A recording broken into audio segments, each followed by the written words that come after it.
Hello, Rama Rama Pupoda.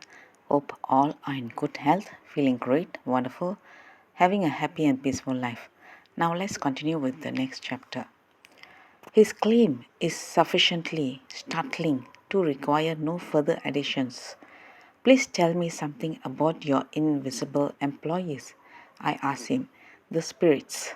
Well, it took me 3 years of difficult practice to get my present control of them.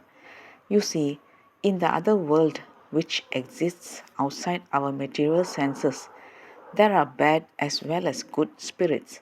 I try to use good spirits only. Some of them are human beings who have passed through what the world calls death. But most of my attendants are jinns, that is, native inhabitants of the spirit world who have never possessed a human body. Some of them are just like animals, others are as shrewd as men. They are also evil jinns. We call them jinns in Egypt, and I do not know any suitable English word for them, who are used by low sorcerers, especially by the African witch doctors. I refuse to have anything to do with them.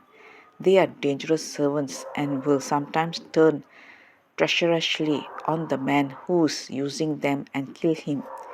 Who are these human spirits you employ? I can tell you that one of them is my own brother.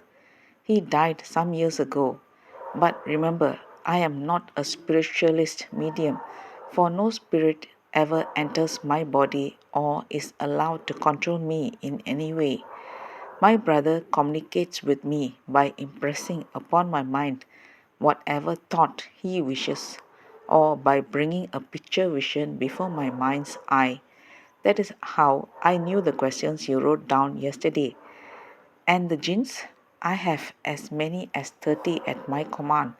Even after obtaining mastery over them, I had to train them how to do my bidding, just as you train children to dance.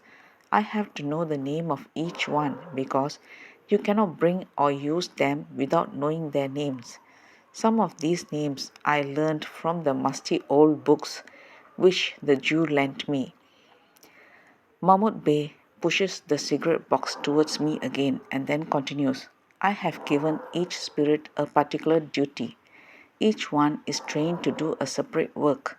Thus, the jinns who produced the pencil written words on your piece of paper yesterday would be quite unable to help me discover the nature of your questions.